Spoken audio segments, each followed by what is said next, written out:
مسجد Al-Aqsa کے قریب اسرائیلی فوجیوں کی تصاویر نے ہر مسلم کے دل کو چھلنی کر دیا جو اسے دیکھ رہا تھا۔ گولان کی پہاڑیاں بھی جلد ہی گر گئیں کیونکہ شامی فوجیں پسپائی پر مجبور ہو گئی۔ 6 دنوں میں جنگ ختم ہو گئی۔ اسرائیل نے نہ صرف عرب فوجوں کو شکست دی بلکہ وسیع علاقوں پر قبضہ بھی کر لیا، اپنے رقبے کو تقریباً 3 گنا بڑھا لیا۔ مسلم دنیا کے لیے یہ شکست ناقابل یقین تھی۔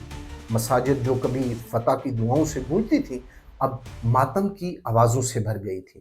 مائیں اپنے شہید بیٹوں کے لیے روتی رہیں، باپ سر جھکائے شرمندگی میں ڈوب گئے اور بچوں کے منہ میں شکست کی کڑواہٹ بھر گئی تھی۔ فلسطین کی آزادی کا خواب چکنا چور ہو چکا تھا۔ دوستو، جنگ کے بعد مسلم دنیا پر گہرا غم چھا گیا۔ یروشلم، خاص طور پر مسجد الاقصی کے چھن جانے کا نقصان ایک روحانی اور جذباتی سانحہ تھا۔ صدیوں سے مسلمان اس مقدس مقام کی طرف رخ کر کے نماز پڑھتے تھے اور اب یہ اسرائیلی قبضے میں تھا۔ مشرقی یروشلم کی گلیوں میں جہاں انبیاء چلتے تھے وہیں اسرائیلی فوج کی موجودگی نے مسلمانوں کو بے بسی سے دوچار کر دیا۔ جمعے کے خطبوں میں غم کی لہر تھی اور امام اپنی جماعتوں کو تسلی دینے کی کوشش میں ناکام ہو رہے تھے۔ علاقائی نقصانات بھیانک تھے۔ مصر نے سینائی کا جزیرہ نما کھو دیا، اردن نے مغربی کنارہ اور مشرقی یروشلم کھو دیا، اور شام سے گولان کی پہاڑیاں چھین لی گئی۔ غزہ بھی اسرائیلی قبضے میں چلا گیا اور اس کے لوگ دہائیوں کی مشکلات کا مقدر بن گئے۔ دوستو، یہ محض زمین کے ٹکڑے نہیں تھے، یہ سرزمین مسلمانوں کا دل جو تاریخ اور ایمان سے بھری ہوئی تھی۔ اس قبضے نے فلسطینیوں کی ایک نئی نسل کو بے گھر کر دیا جو اپنے گھروں سے فرار ہونے یا نکالے جانے پر مجبور ہوئے۔ سیاسی طور پر اس جنگ نے عرب اتحاد کے کھوکھلے افسانے کو توڑ دیا۔ ناصر جو کبھی ایک عظیم رہنما تھا رسوا ہو گیا۔ 9 جون 1967 کو اس کے استعفے کے خطاب نے مسلم دنیا کو آنسو میں ڈبو دیا۔ اگرچہ عوامی اتحاد کی وجہ سے اس نے استعفیٰ واپس لے لیا، لیکن جنگ کا نقصان ناقابل تلافی تھا۔ عرب دنیا کا اتحاد ٹوٹ چکا تھا اور پان عربزم کا خواب دھندلا ہو کر رہ گیا تھا۔ دوستو، انسانی نقصان بھیانک تھا۔ ہزاروں جوان جو حق کے لیے لڑ رہے تھے شہید یا زخمی ہو گئے۔ مصر، اردن اور شام کے خاندان سوگ میں ڈوب گئے۔ فلسطین میں قبضے نے کرفیو، چیک پوائنٹس اور روزمرہ کی جدوجہد کو جنم دیا۔ پوری مسلم دنیا فلسطینیوں کی تکلیف کو محسوس کر رہی ہے۔ 1967 کی جنگ صرف ایک فوجی شکست نہیں تھی، یہ مسلم امہ کے لیے ایک نفسیاتی اور روحانی صدمہ تھا۔ مسجد الاقصی کا نقصان، عرب فوجوں کی پسپائی اور مقدس سرزمین کا قبضہ ایک گہری بے عزتی کا باعث تھا۔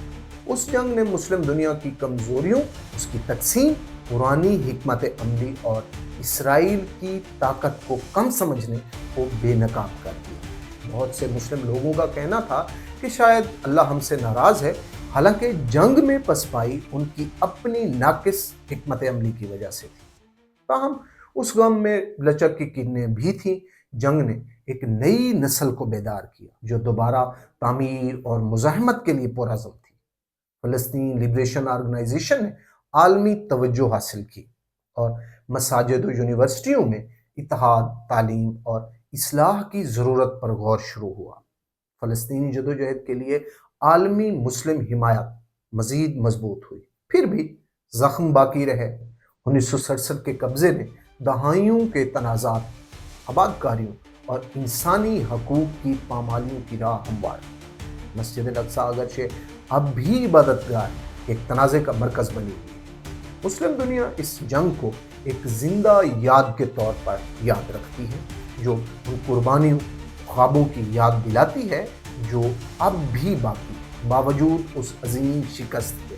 یہی وہ 1967 والی اسرائیل عرب جنگ تھی جس نے پوری مسلم امہ میں اسرائیل کا نہ ختم ہونے والا خوف پیدا کر دیا، جو آج بھی دیکھا جا سکتا ہے۔ حالانکہ اسرائیل کوئی اتنی بڑی پاور نہیں ہے، اس کی چھوٹی سی فوج ہے، اس کا چھوٹا سا رقبہ ہے جسے اگر عرب اتحاد چاہیں تو ایک پل میں ختم کر سکتے ہیں۔ اگلی بار پھر ملتے ہیں کسی اور دلچسپ موضوع کے ساتھ. اپنا خیال رکھیے گا. کیپ ان ٹچ وتھ آپ کی جگہ.